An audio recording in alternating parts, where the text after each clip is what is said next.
Now I want to introduce somebody that you all know quite well, but I've only recently had the pleasure of meeting. That'd be Kai Ahlmann of Six Sigma.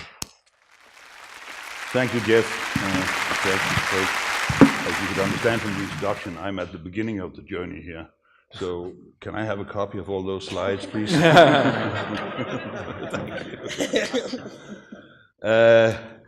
Thank you for having me. It's a great pleasure and an honor. When I accepted, one of the things that went through my head was that you really have to do this because you need to think more about the succession planning and the whole future of the company. So I'm going to do this in a slightly different way than what Craig did, which probably is helpful to the audience. I'll tell you how we got to where we are now, and I'll openly share with you some of the thinking we have been going through in terms of succession and other things in the business. Our family is me and my wife, 4 kids, 2 of them married, and so far 5 grandkids. Kids are between 27 and 34, and the grandkids between 1 and 5. So that's, somebody had a slide with child labor up there. I think that's the one we would refer to. We have some principles like we have said to the kids, get a college education. We would love to have you in the business. You're not getting a job created for you. There has to be a position that makes sense. You have to work somewhere else for 5 years before you can get involved. 4.5, 5.5, it doesn't matter, but something where, and our thinking was part of what you mentioned, but also we think it's very important that they are capable of standing on their own 2 feet and not get handed a job by the family. So you really have to show that you can do it. We push them a little bit, and we have said it would be helpful if you ended up with a master's degree. The youngest is graduating with a master's degree in veterinarian science next month. So we got there. That was expensive. When we got to California back in 2000, we acquired, as some of you know, what is now referred to as Six Sigma Ranch, a 4,300-acre ranch in the southern part of the county. We started to plant vineyards, we built the winery, and we also tried to check where we were in the process, which is sometimes difficult. When you build a business, of course you need a certain ego, I mean, you don't drive anything unless you have some kind of an ego, but you also need to have it under control. And my son is sitting out there in the audience listening, so I have to be a little careful with what I say. So one of the things I learned in my corporate career, I worked for General Electric for 25 years, and we did some fairly big things, was that you got some smart young kids to come in from GE's internal McKinsey clan and kick the tires of your plans and criticize you, basically. So what we did was to invite business schools when they were finishing their MBA to come in and look at where we were and turn where we were into their project. So let me give you an example. Back in 2002, we had planted some vineyards. We were thinking about what to do. You can sell grapes, you can sell bulk, you can build a winery, go all the way to the bottle. So we had 6 MBA students come in from Berkeley to kick the tires. We gave them all the numbers. They could do whatever they wanted. The only condition was that they couldn't publish any of my stupidities somewhere. But other than that, it was fairly confidential. And they said, if you can hang in there until you get to the bottle with the product and handle the capital requirement, you should do it because the margins are so much higher. Fast forward to 2005, we invited another business school to come in. This time it was Northwest in Kellogg in Chicago. And we were getting ready with some wine. David Weiss, who is sitting down here, had been kind enough to sell us some Sauvignon Blanc grapes, and we bottled some of that. We bottled some Cabernet. And we had these guys come in and look at the distribution and the world out there. And they said to us, they interviewed a lot of people. I mean, academics, distributors, consumers, you name it. They were out there for 2 months doing all that. and we flew them out to California to present their plans. I remember one slide where they talked about distribution, and again, this is only 2005. It said, do you think this thing called the internet can be used for anything in the wine business? Well, the plan was, make sure you get into some good restaurants, look at the distribution side, the wholesalers, but try to stick your foot in the water when it comes to direct to consumers, because that might take off. So they worked hard to get to that, and you know now where the world is going. Then in 2008, we had Duke on the East Coast. We had a couple of Six Sigma trained people to come in, and that was more a tune-up of the operations and all that good stuff. And then finally, we invited twice the Six Sigma Academy. The Six Sigma Academy is a big global consulting firm that came in and introduced Six Sigma to General Electric, to Motorola, all those big guys. And again, we gave them all the data. We asked them for their opinion.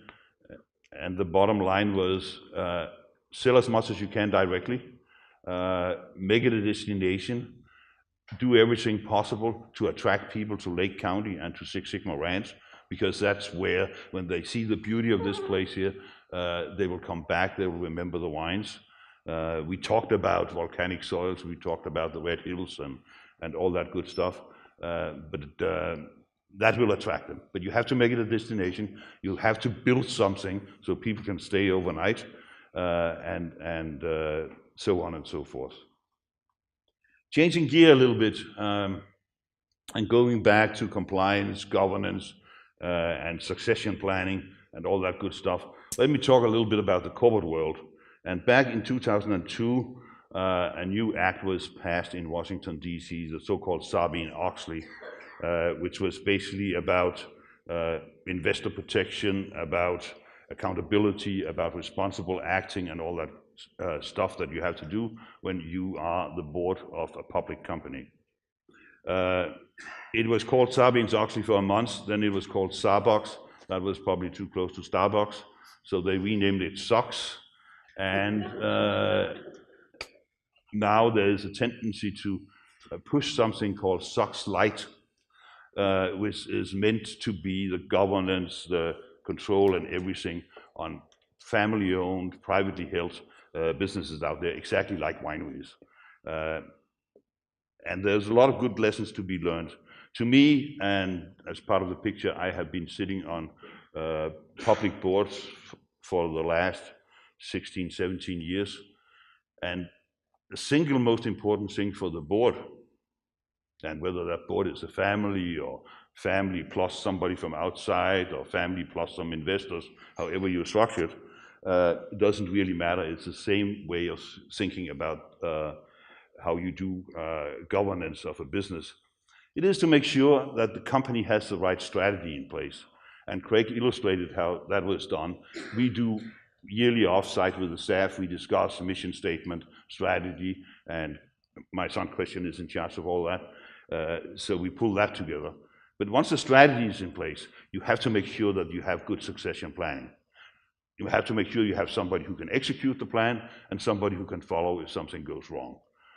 It goes for the CEO of the business, it goes for the next level, whether it's a winemaker, you have to decide, do I have the talent inside to move up? Are they ready to move up? Or do I take the number 2 winemaker or the assistant winemaker and hire a consultant winemaker and let them make the transition until the assistant winemaker is ready? So you need a plan for that. It's more difficult in a small place like ours. You have more staff, so you can probably do a little more about that. But I think it's so important to ask yourself those questions. So having said that, estate planning. One of my favorite movies is an old movie, fairly old movie, called Second-Hand Lion, with Michael Caine and Robert Duvall. And they have this kid, which is a nephew that they raise. And when they finally crash in a home-built plane at the age of 90, they find the will, and it just said, the kid gets it all. Put us in the garden. That's a nice, simple estate plan. But you know, kids grow up, they get married, they have kids, not in this case here, So you have to take all that into consideration. I also believe that it's very important when you get older, as the founder of the company, you take your kids more and more, even if they're not involved in the business, into the discussion about what you want to do.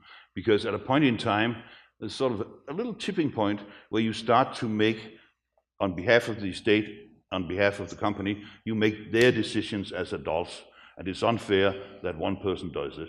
So we are trying to turn that loose a little bit more these days. We are right now looking at various ways of, for example, make it more of a destination, putting cabins on, maybe some rustic resort style. But do we want to operate that? Do we want to lease land to somebody to do it? And are the kids in agreement with that, even though they're not day-to-day involved in it? So those things are going through our heads right now. The only child is, and most of you know that is actually involved on a day-to-day basis is our son Christian, the oldest. On the other hand, he's very involved, and his wife Rachel.